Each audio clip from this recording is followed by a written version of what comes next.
Good morning sa umaga mga sirs. Sa wakas, natigil na yung ulan. Pag motovlog na tayo ulit. Welcome na naman po sa isa pang episode ng Kwentong Berto.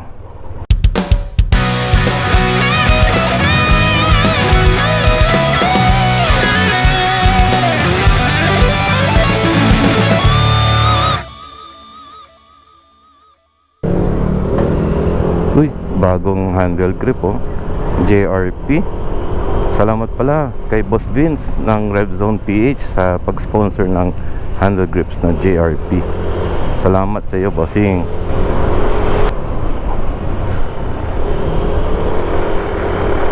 Kumusta na mga sirs? After ng bagyo-bagyo, ito na naman tayo, nag-video na naman tayo. Ang nangyari sa mga motor natin? Kamusta naman kayo? Hindi naman kayo binaha? Well, ako medyo binaha. Well, hindi naman malala nangyari sa akin. So, pero ayan, bumalik na naman yung dragging ng motor ko. So, nagpalinis ulit ako ng CVT. Pero this time, nag-decide na ako, mag-upgrade na ako. Palitan ko na yung mga drive face, center spring, clutch spring, mga pulley ng CVT ko. Kasi talagang hindi na nawawala yung dragging. And syempre gusto ko na rin magkaroon ng konting torque sa motor ko. Medyo kumataw ng konti. Masarap din eh. At saka sarap din ang feeling ng konting piga mo, hindi pa umaandar. Parang unti-unti siyang nag-accelerate, di ba? Hindi yung parang pagpiga mo hagad, ganun kahagad yung ganun kahagad yung andar. Hindi naman ganun. So nagkakaroon ng feeling na akala mo bago na naman yung motor mo. Yan yung konting piga mo pa lang, hindi naman siya mabandi kagad. Tapos biglang pag medyo piniga mo, dun talagang mararamdaman mo, mahatak na siya. Yung drive face ko na kasi medyo luma na eh. So everyday ko kasi halos gamit yung motor ko, wear and tear. So kailangan palitan na rin yung ibang parts kasi naluluma na eh. 4 years na sa akin tong motor ko. So syempre parang bigyan natin ng upgrade yung mga baby natin. Ipopost ko dito ngayon sirs mga pangyayari, kaganapan sa RevZone PH nung pin-upgrade ko mga panggilid ko, mga pulley, mga drive face. Ayan sir, panoorin nyo sir. And here we go, 3, 2, 1, go! Bago ko pala ipakita yung video mga sirs, nagpa-change oil na rin ulit ako, tsaka change gear oil. Alam nyo naman, nung bagyong Enteng, medyo nagkabaha-baha na naman. So syempre medyo nalusong ng konti, kahit hindi naman ganun kalalim. Pero syempre ayaw ko pa rin i-risk. So nagpa-change oil and gear oil ulit ako, bukod dun sa CVT ka upgrade. So ito ulit yung video mga sirs. 3, 2, 1, go!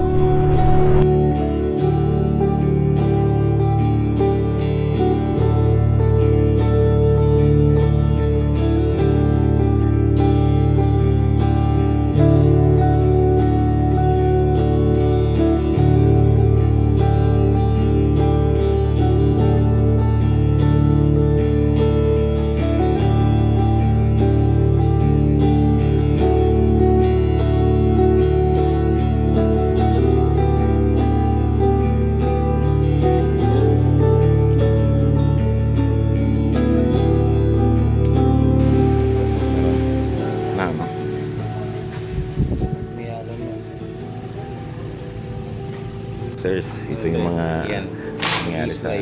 Anong tawag dito? Drive face. Drive face, ayan. Yung drive face na, ayan na, alon na.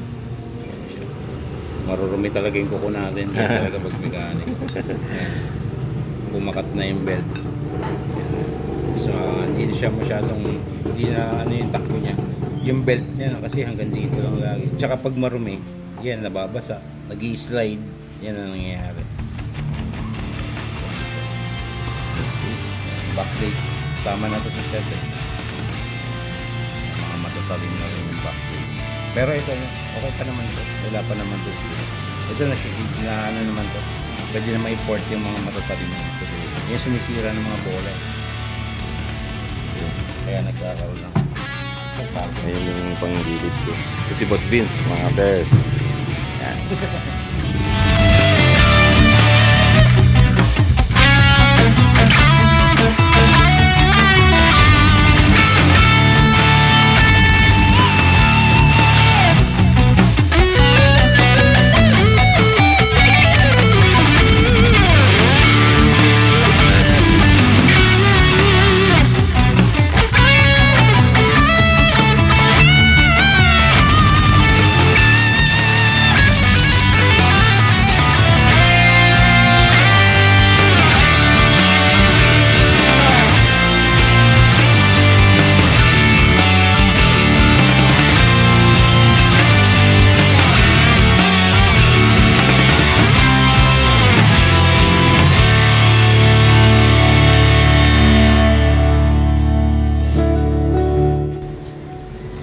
sir yung difference niya.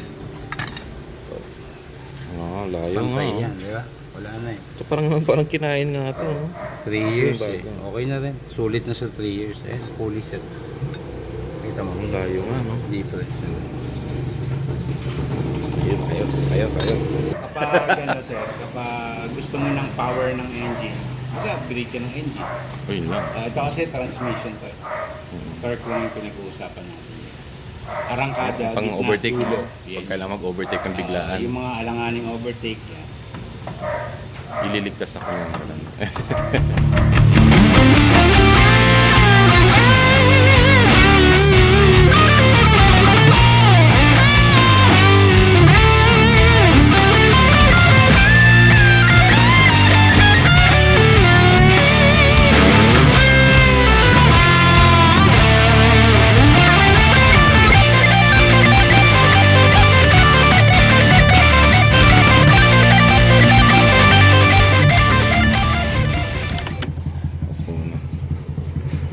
Yan ang test run na sir. Iyon! Sarap. Sarap ng takbo. Parang bago na rin ang feeling niya. Car wash na lang. So ayan mga sirs, ang kaganapan sa RevZone PH. Kung napapansin nyo, lagi ko binabanggit ang RevZone PH. Akala nyo siguro endorser ako. Hindi ako endorser. Hindi siya sponsored. Ako kasi yung tipong pag naniniwala ako sa produkto or maganda yung service sa akin, gusto ko pinopromote ko. Tinutulungan ko rin sila. Kasi tinutulungan din nila ako sa motor ko eh. Naalagaan nila yung motor ko. So ito na rin din yung parang balik ko rin sa kanila, gratitude. So if taga Kingstown 2 kayo, Caloocan, North Caloocan, Bagumbong, daan kayo mga sirs sa RevZone PH. Doon nyo paalaga yung motor nyo, alaga doon. Shoutout ulit po kay Boss Vince. Salamat pala sa handle grip JRP. Nakita niya kasi kawawa na yung handle grip ko, so pinalitan niya. Thank you ulit sir, Boss Vince. Salamat. UN Avenue, shoutout po sa mga taga UN Avenue mga sirs. Ito na yung daanan papunta sa office.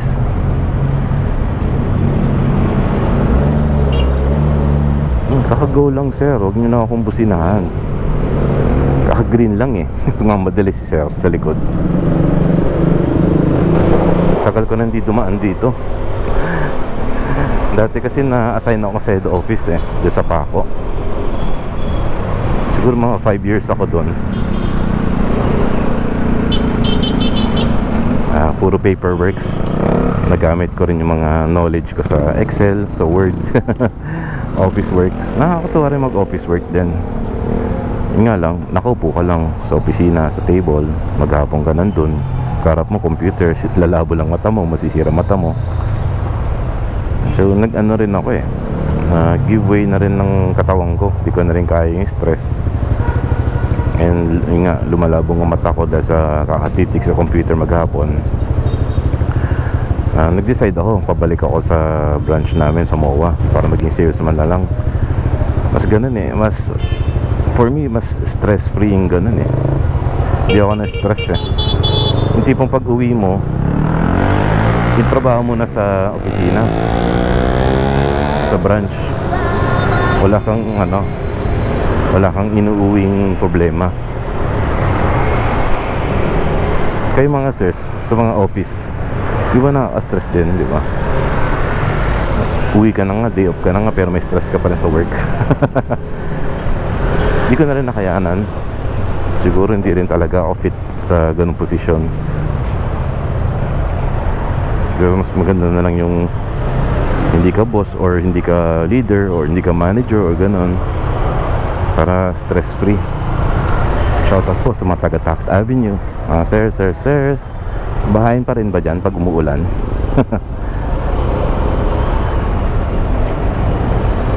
Alala ko dati nagko-commute lang ako dito, mababa sa UN Avenue Station, LRT. Pagbaba ako dyan, may Subway na restaurant na dati hindi siya Subway. Ano siya dati, alam ko parang 7-Eleven yata yung nandyan eh. Wala na, hindi na siya 7-Eleven, Subway na siya. Dati dyan ako bumababa, tapos sasakay ako ng tricycle punta sa opisina. Sa Robinson's Otis pa kami nun. Grabe yung impyerno dito pag umulan. Kailangan lagi kang may dalang extra chinelas, saka mga extra shorts, kapote ka or payong. Kailangan ready ka lagi. Basta umulan dito, baha ka agad.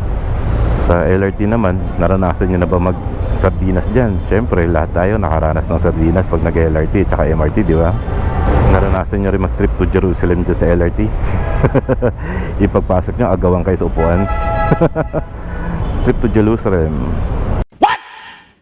Trip to Jerusalem, di ba?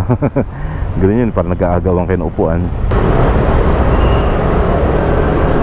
Malapit na tayo mga sirs. Oops. Hindi ka na mag-aksidente yun, delikado yun.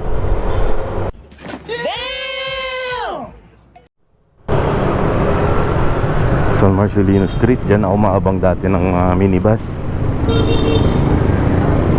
Pupuntang Robinson's Otis, dire-diretso yan. Pag nagtag-ulan, nagbaha, from Robinson's Otis hanggang dyan sa UNAV, lakad ka. Grabe, tagal ko na hindi dumaan dito. Ang ganda na ng kalsada rito Nabutan ko dati, inaayos pa nila to daming lubak-lubak dito Uy, sister, naplatan yata.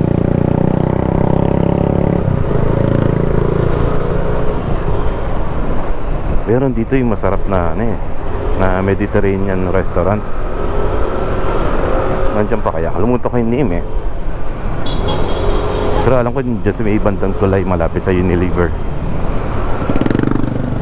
Nandiyan pa kaya? Check ko nga.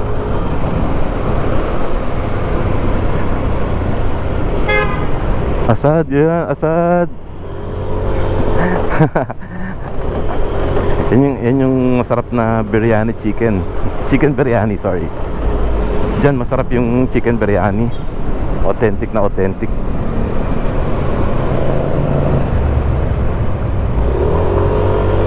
Yan, pinadaan ako ni sir. Thank you. Yan, Quirino Avenue Extension. Shoutout po sa mga taga Quirino Avenue Extension, mga sirs. Malapit na po ako sa opisina namin, St. Peter's Church. Ayan, pag nakita nyo yung St. Peter's Church, ayan na yung opisina namin. Ayan na, nakikita ko na. Ayun.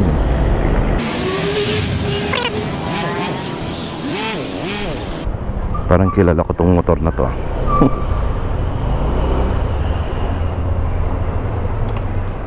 Ayan.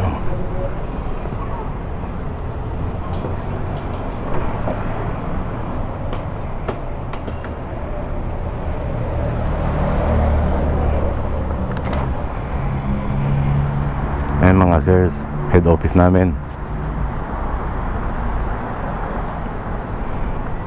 Nga pala, hiring kami ngayon. Email kayo sa admin@audiofile.ph. Mga naghanap ng trabaho dyan. Mga sirs, tuloy na lang natin ito mamaya. Meeting muna kami.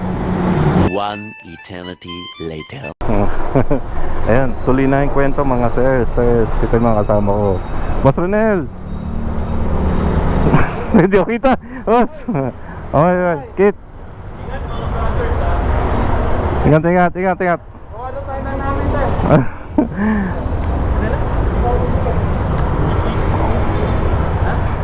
Hello, busy tayo. Go tayong GC. Oo. Maman, thank you. Bye-bye. Bye sa camera.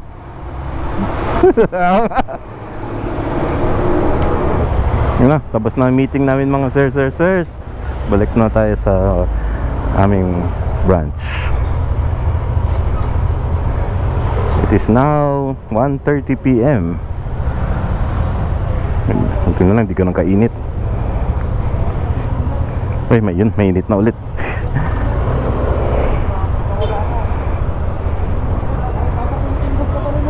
Saan way nyo?